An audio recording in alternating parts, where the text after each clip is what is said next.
Hello, welcome to the CV's Flight Channel.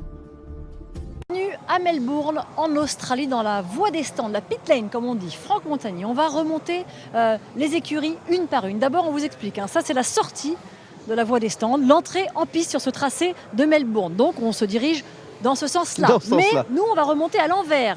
Et en fait, on est selon, dans cette pit lane, le classement du championnat du monde de l'année précédente. Donc les derniers dans la voie des stands sont les premiers de la saison précédente, à savoir les champions du monde en titre, McLaren. Exactement, McLaren, Lando Norris, vous le savez, c'est les champions du monde 2025. Cette année, en 2026, les monoplaces ont réussi à avoir un superbe lifting, c'est-à-dire qu'on fait moins 30 kg, moins 20 cm en longueur, moins 10 cm en largeur. Il y a aussi d'autres nouveautés, c'est-à-dire qu'on est 50% électrique, 50% thermique. Ça, c'est pour la motorisation. Et puis, regardez aussi cette partie à l'avant de la voiture, notamment avec ces tringles ici qui sont sur le côté. Ça veut dire qu'on a de l'aéro amovible, mobile.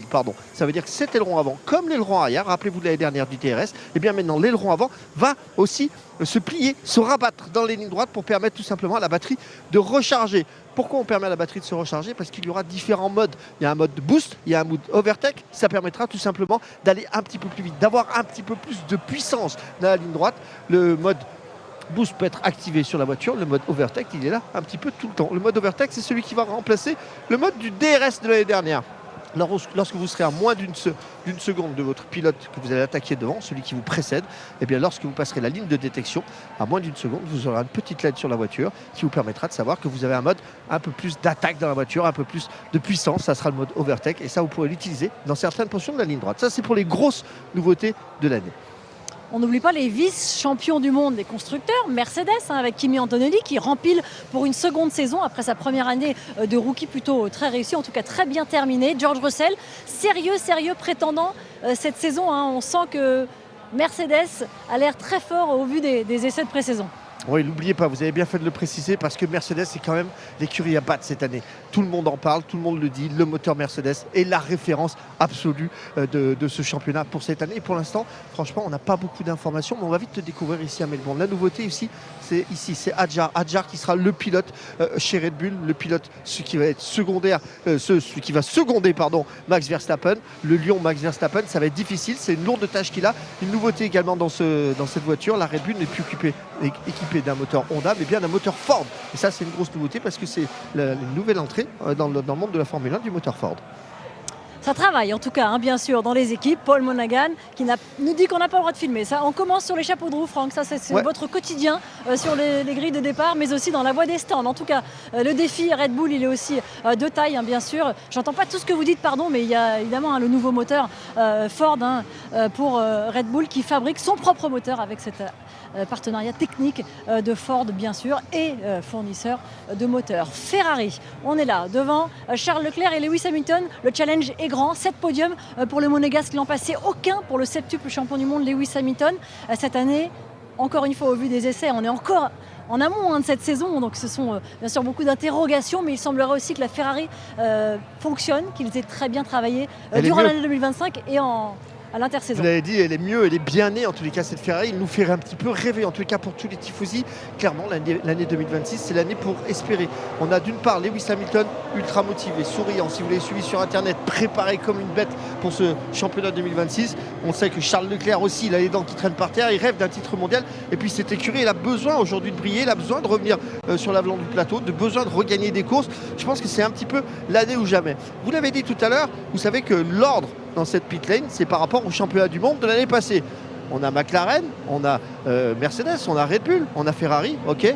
Et puis là maintenant, regardez qui on a. On a Williams. Ça, c'est vraiment la grosse entrée de l'année. Williams qui va se retrouver juste derrière les gros, juste derrière la Ferrari. Je vous rappelle que l'année dernière, Williams était complètement au bout du paddock. Ça, c'est en grande partie dû à l'arrivée de Carlos Sainz dans cette écurie qui a vraiment fait du bien dans cette jeune écurie. Williams, je vous le rappelle, sont équipés du moteur Mercedes. Donc cette année, ils peuvent faire mal malgré le fait qu'ils ont un début de saison un petit peu compliqué. Je vous rappelle que la voiture, elle ne s'est pas bien présentée au niveau des crash tests, donc ça a pris du retard et elle est un petit peu lourde. Donc peut-être que cette première course à Melbourne va être un petit peu compliquée pour Williams. On va s'avancer du côté du garage Racing Bulls, des garages Racing Bulls de Liam Lawson et du seul rookie en Formule 1 en cette saison 2026, c'est Arvid Lindblad, pardon, hein, ça commence bien en le prononçant mal. Arvid Lindblad, bien sûr, le pilote britannique qui débarque en Formule 1, seul rookie encore une fois cette saison, mais qui arrive un peu dans l'équipe où être rookie est choyé, on va dire. Hein. C'était aussi l'équipe qui a accueilli les débuts d'Isaac Hadjar, et la suite, on la connaît, il est chez Red Bull cette année. Ouais, c'est l'équipe qui couvre les jeunes pilotes. Arvid Lindblad, c'est la nouvelle recrue de maître Helmut Marko. Vous saviez, ce personnage emblématique de la Formule 1, qui a quitté d'ailleurs la Formule 1, qui n'est plus dans le giron de Red Bull. Eh bien, il couvait ces jeunes pilotes. Il avait souvent la fâcheuse tendance de prendre un pilote comme ça au nez. Alors bien sûr, ils sont tous très vite, mais il le décidait et il le mettait tout de suite en Formule 1. Ça, c'est ses dernières recrues. Donc on va voir un petit peu ce que ça donne, mais il va avoir la pression. Ici, vous avez vous avez Aston Martin. C'est l'écurie qui fait débat en ce moment. Fernando Alonso, Lance Stroll, vous les connaissez. C'est les fers de lance de cette écurie. Et pour l'instant, cette écurie, Aston Martin, est équipée du moteur Honda, mais surtout à la tête, ils ont Adrian Newey qui a fait vraiment un chef-d'œuvre au niveau de la voiture. En tout cas, c'est ce qui se dit. Mais pour l'instant, le moteur et le châssis, ça ne fonctionne pas ensemble. Donc il y a des vraies interrogations. Et à l'heure où on vous parle actuellement, eh bien très sincèrement, cette voiture n'est pas prête à faire la course de dimanche. Donc gros point d'interrogation sur l'avenir d'Aston Martin en Formule 1. Ouais, on annonce déjà que la voiture ne pourra pas terminer le Grand Prix. Hein. Ils ne sont pas capables de faire un nombre important de tours. Pourquoi ? Parce qu'il y a trop de vibrations et en fait ça met à mal bien sûr la mécanique, les batteries notamment, mais aussi les pilotes. Hein. On parle de douleur, de fourmillement pratiquement dans les mains, sur les systèmes nerveux des mains qui gênent les pilotes. Et donc Fernando Alonso dit qu'il ne pourra pas faire plus de 25 tours dans cette monoplace. On verra ça bien sûr tout au long du week-end et dimanche aussi. On passe chez Haas avec Esteban Ocon qui remplit une seconde saison dans cette écurie américaine, toujours aux côtés d'Oli Berman. Exactement, Esteban Ocon qui a de grands espoirs cette année. Toyota, vous pouvez le voir, qui est rentré en force maintenant chez Haas. Et puis cet aileron avant, regardez, reculez-vous un petit peu, vous allez voir, il a diamétralement changé par rapport aux années précédentes. Vous vous rappelez, avant ici on avait beaucoup d'ailerons, beaucoup d'appui, beaucoup de petites ailettes. Ici aussi avec des équerres en règle générale qui étaient sur l'avant pour venir plaquer la voiture au sol. C'est pas compliqué, on a perdu presque 25% d'appui sur l'aileron avant, 20% sur l'aileron arrière et presque 40 à 45% au niveau du fond plat. Donc c'est juste énorme en termes de perte aérodynamique. Tout ça, en fait, tous ces ailerons-là, maintenant, ils sont dessinés tout simplement pour avoir une meilleure pénétration dans l'air, pour essayer de faire sortir l'air tout le long de la voiture, qu'il n'y ait pas de résistance à l'air et que tout simplement, ça permettra de recharger la batterie. Donc, c'est une nouvelle technologie, c'est une nouvelle invention de la FIA. Et pour l'instant, on va tout simplement découvrir comment ça se passe en piste parce qu'on ne les a pas vus beaucoup rouler, ces autos. Un paddock agité, animé, alors qu'on voit ici Oliver Berman qui est dans son garage, le jeune pilote aux côtés d'Esteban Ocon.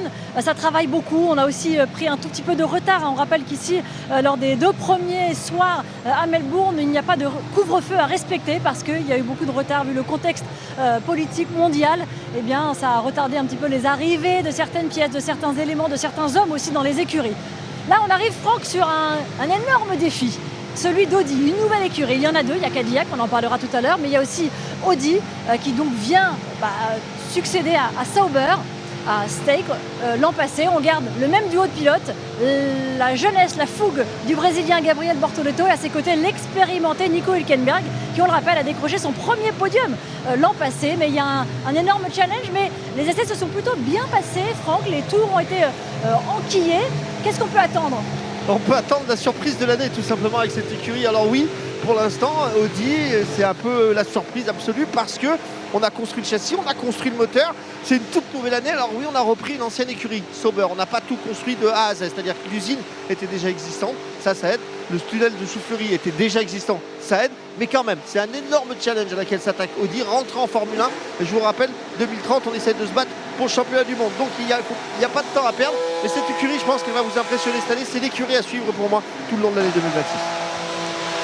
Allez, ils étaient derniers l'an passé du classement du championnat du monde des constructeurs. C'est l'équipe Alpine. Grosse nouveauté cette année, on change de motorisation. On l'entend bien d'ailleurs, hein, ce moteur. C'est un Mercedes désormais qui équipe l'équipe Alpine, l'équipe française basée à Enstone en Angleterre, bien sûr. Même duo de pilotes également là, Franck, l'Argentin Franco Colapinto et l'expérimenté Pierre Gasly. Exactement, le duo de pilotes. Ici, c'est l'écurie qui a besoin de rebondir. Nouveau moteur, vous l'avez dit, c'est le Mercedes. Nouvelle suspension, c'est la suspension Mercedes. Nouvelle boîte de vitesse, c'est la boîte de vitesse Mercedes. Et regardez aussi cette nouveauté ici au niveau du frein. Ces étriers, cette partie-là, vous n'avez jamais vu avant. C'est tout nouveau sur 2026 parce que ça va récupérer énormément d'énergie. Il va falloir charger les batteries et ça passe par les freins, ça passe par le lift and coast, c'est-à-dire lâcher la pédale de l'accélérateur en bout de droite pour essayer de récupérer un maximum d'énergie, de recycler le moteur. Je vous rappelle qu'on n'a plus de MGU-H, on n'a plus que le MGU-K sur la voiture et ça va être vraiment difficile à gérer. Bref, pour Alpine, il y a un vrai challenge cette année, il faut impérativement remonter en haut. Ils l'ont dit, cette année on doit jouer des podiums. Sinon on change de métier. C'est pas mal que c'est Franck, on s'avance vers chez Cadillac. Alors là aussi c'est inédit, hein, bien sûr. Première fois que la marque arrive en Formule 1 dans plus de 75 ans de F1. Cadillac qui pour l'instant est motorisé par Ferrari, hein, mais qui à terme feront leur propre moteur, General Motors. Et on a retrouvé deux revenants, deux anciens pilotes extrêmement expérimentés. D'ailleurs c'est, je crois, 527 Grands Prix à eux deux, hein, Sergio Pérez et Valtteri Bottas. Cadillac, c'est bien français, hein, le nom, on prononce à la française parce que c'est un petit gars qui vient de France, qui vient à côté de Toulouse, donc c'est important de le prononcer à la française. Cette écurie, ils ont un moteur, ok, c'est le moteur Ferrari, tout le reste, ils l'ont construit, les écuries, toutes les infrastructures, ils ont absolument tout bâti. Alors ils ont besoin forcément de deux pilotes expérimentés. C'est une équipe qui va devoir prouver, qui est une équipe qui va devoir monter un petit peu en grade et en température au fur et à mesure de la course. Ce qui est surprenant aussi de l'extérieur, c'est que dans cette écurie, je pense que c'est la seule écurie qui emploie autant de femmes à l'intérieur de l'équipe. Et ça, c'est plutôt un bon point pour cette écurie. Franck, est-ce qu'on peut désormais dire qu'on sait tout sur cette voie des stands? Pour l'instant, on a encore beaucoup de choses à dire, bien sûr, ici à Melbourne, hein, pour le premier rendez-vous de la saison. Mais en tout cas, voilà, c'était une très belle visite guidée par vos soins. On a essayé de débroussailler un petit peu, mais suivez-nous tout au long de la saison parce que forcément ça va évoluer. Les équipes vont évoluer tout au long de la saison. Celui qui va gagner cette année, c'est celui qui aura le meilleur rendement en termes d'évolution cette année, course après course. Ça ne va pas être des gros steps au fur et à mesure, ça va être des petits steps, mais ça va être important de comprendre, d'avoir la bonne compréhension entre l'électrique, le thermique et tout ce qui est aérodynamique. Bref, c'est un vrai challenge pour eux, c'est un vrai challenge pour nous et c'est un vrai challenge pour vous aussi.